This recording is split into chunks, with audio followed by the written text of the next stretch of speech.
ಯಾರೆಲ್ಲ ಮುಂದೆ ಬರುವವರು ಹಾಗೆ ಮಾಡಿ. ಆ ಕಾರಣಕ್ಕಾಗಿ ನಿನ್ನ ಹಾರಾಟವನ್ನು ನೋಡಿ ಇಲ್ಲಿವರೆಗೆ ಬಂದವರ ಓ ಅತ್ತೆ ಈ ರೀತಿ ನೋಡುವುದಕ್ಕೆ ನಿಜ ಆಶ್ಚರ್ಯ ಆಗುತ್ತೆ. ನೀ ಅತ್ತೆ ಅಂತ ಕರೆದು ಮಾಮ ಅಂತ ಕರೆದು ಕರುಣೆ ತೋರಿಸಲಿಲ್ಲ ನನಗೆ. ಅಲ್ಲ ಮಕ್ಕಳಿಗೆ ಕರುಣೆ ಬರಬಾರ್ದು. ಪುನಸ್ಯ ಪೃಥ್ವಿ ಈ ರಂಗದಲ್ಲಿ ಯಾರಿಗೆ ಬಲ ಉಂಟು ಅವರಿಗೆ ಗೆಲುವಾಗುವುದು. ಆ ಕಾರಣಕ್ಕಾಗಿ ಈ ಭಾವನೆಗಳಿಗೆ ನಾನು ಕೊಡುವುದಿಲ್ಲ. ಒಂದೊಂದು ಸ್ಪಷ್ಟ ಗಂಡು ಹುಡುಗಿ ನುಗ್ಗಿದ್ದೀಯ, ಹೋರಾಟ ಮಾಡ್ತಾ ಇದ್ದೀಯ. ಇದನ್ನು ನಾನು ಕೇಳಿದ್ದು ಹೊರತು ನೋಡುವಂತ ಭಾಗ್ಯ ಇರಲಿಲ್ಲ. ಈಗ ನೋಡಿದ ಮೇಲೆ ಅರ್ಥ ಆಯ್ತು.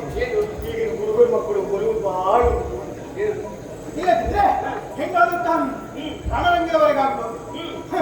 ಭಾವನೆಯನ್ನು ನೋಡಿಲ್ಲ, ಕಂಡಂತ ಭಾವಿಸ್ತಿಲ್ಲ. ಅವನನ್ನೇ ನೀನೇ ತಂದಿದೆ ಅಷ್ಟೇ ಅಲ್ಲ, ಅವನಿಗೂ ಸೋಲಾಗಿ ಇನ್ನೊಂದರ ಗಂಡ ತಂಗಿ ಅಣ್ಣ ತಮ್ಮ ಯಾವ್ದು ನೋಡಿ ಹಾಗೆ ಆದ್ರೂ ಒಂದು ವೈಕೋಟಿ. ಹೌದು, ನೀನು ಆಲೋಚನೆ ಮಾಡಿದ ಮುಂದೆ ಒಲಿದಿರಬಹುದು. ನಾನು ಹಾಗಲ್ಲ ಆಲೋಚನೆ ಮಾಡಿದ್ದೇನೆ. ಈ ನೋಡದೆ ನಾ ಸಮರವನ್ನು ಕೊಟ್ಟೆ ಅಂತಾನೆ, ನಾ ಜಯಿಸಿದೆ ಅಂತಾನೆ, ಆಗ ನನಗೆ ಬಾಧಿಸುವುದೇ ಪಾಪ.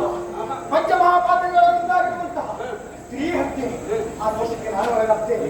ಬಿಡು, ಇದು ಮದುವೆ ಮಾಡಿಸಿದವಳು ನೀನೆ. ಆ ಕಾರಣಕ್ಕಾಗಿ ಅಮ್ಮನ ಸ್ಥಾನದವರು ಇದ್ದವಳು, ಹಾಗೆ ರಣರಂಗದಲ್ಲಿದ್ದವಳು. ಪಾಪ ಯಾವ ಪಾಪ ಅದು ಸಹಿಸಿಕೊಳ್ಳಬಹುದು, ಅಂತ ಪಾಪವನ್ನು ಸಹಿಸಿಕೊಳ್ಳಿಕ್ಕಾಗುವುದಿಲ್ಲ, ಬದುಕುವುದಿಲ್ಲ. ಹಾಗಾಗಿ ಮಾಡಿದ್ದು